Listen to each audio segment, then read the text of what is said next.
In the summer of 1984, a football transfer took place that was about so much more than just the sport.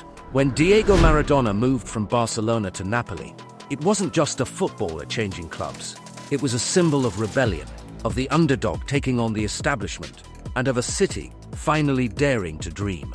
To understand the true impact of Maradona's transfer, we need to look beyond the football pitch. This was a transfer with deep political, economic, and cultural implications, not just for the sport, but for the entire identity of southern Italy. Before Maradona, Napoli was a club that had never won a league title, let alone challenged the dominant forces of Italian football. Juventus, AC Milan, and Inter Milan ruled Serie A from the north, both on the pitch and economically. Naples, meanwhile, was often ridiculed by the northern cities. It was a city seen as poor, chaotic, and plagued by crime. But at the same time, it was full of passion and resilience. Napoli fans had suffered for years, watching their teams struggle while northern teams flourished. And then, out of nowhere, the world's most talented footballer arrived in their city. This is where things get even more interesting. Napoli was not one of Europe's richest clubs. In fact, they were financially struggling. So how did they afford the most expensive player in the world? Rumors persist that the transfer was made possible through the influence of the Camorra, Naples' powerful mafia. While there's no direct evidence linking them to the deal, it's widely believed that certain figures within the organization had a vested interest in bringing a star like Maradona to the city. After all, if Napoli succeeded, the entire city's economy would benefit. Another theory is that the club's president, Corrado Fellaino, negotiated a deal with local businesses and financial institutions to help finance the move. Either way, when Maradona was presented to 75,000 Napoli fans in the Stadio San Paolo, the entire football world took notice. Maradona's arrival wasn't just about football success. It became a political statement.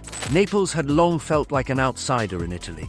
The north of the country, particularly cities like Milan and Turin, looked down on Naples and the rest of the south, referring to them as backward and unorganized. Maradona's arrival gave Naples a symbol of defiance. Suddenly, they had a world-class figure who wasn't just competing against the northern clubs, but actively embracing the identity of Naples itself. He spoke about the city with love, defended its people, and fought against the discrimination they faced.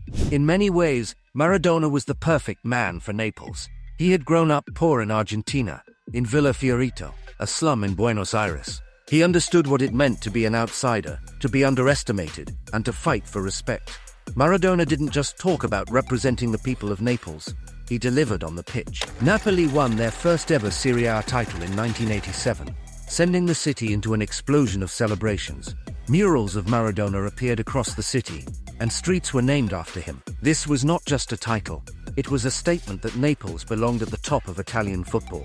The defining moment came in 1990, when Napoli won their second Serie A title, edging out Juventus. This was the ultimate revenge for Naples, proving that they could not only compete with the northern giants, but beat them at their own game.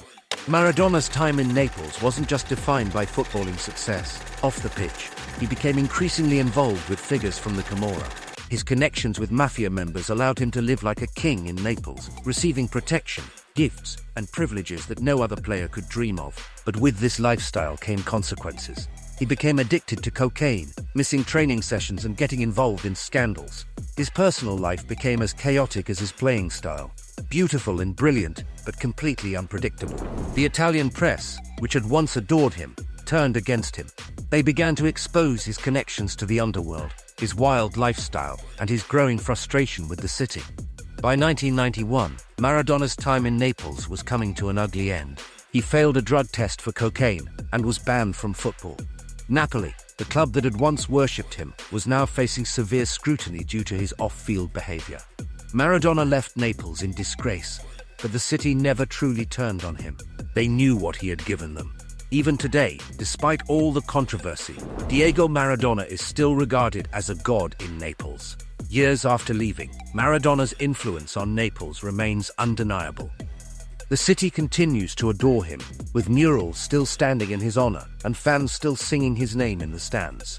His move to Napoli reshaped the footballing landscape. It proved that football wasn't just about money or infrastructure. Passion and identity mattered just as much. Maradona's impact also changed the way football transfers were seen. His move wasn't just a sporting decision, it was a political and cultural revolution.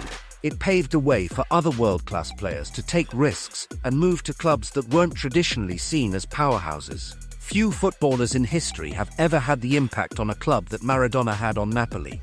He wasn't just a player, he was a revolutionary, a symbol of hope, and a fighter for the people of Naples. His story is one of genius and chaos, triumph and downfall, but above all, it is a reminder of the power of football to change lives, not just on the pitch, but across entire cities and societies.